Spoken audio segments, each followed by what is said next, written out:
BMC निवडणुकीत 227 पैकी 100 जागांवर शिवसेनेचा दावा। माजी नगरसेवकांना सज्ज राहण्याच्या शिंदेंच्या सूचना। शिवसेनेकडून 70 ते 75 संभाव्य उमेदवारांची तयारी, सूत्रांची माहिती।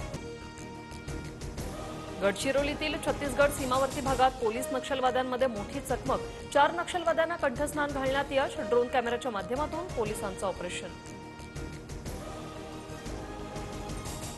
पहलगाम हल्ल्याआधी दिल्ली दहशतवाद्यांच्या टार्गेटवर होता। आयएसआय एजंट अन्सारुल मियाची चौकशी दरम्यान कबुली।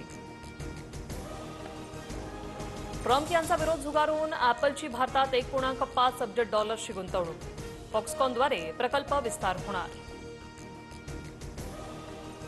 भारताचं शिष्टमंडळ पोहोचण्याआधी रशियातील मॉस्कोत ड्रोन हल्ल्यामुळे मॉस्कोत शिष्टमंडळाचं विमान रात्री उशिरा उतरलं।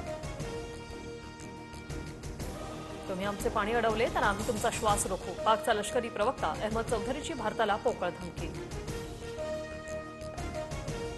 पुढील वर्षापासून परदेशी विद्यार्थ्यांसाठी हार्वर्ड विद्यापीठाचे दरवाजे बंद। सध्या शिक्षण घेणाऱ्या आणि पदवीधर होणाऱ्या विद्यार्थ्यांना शिक्षण पूर्ण करता येणार।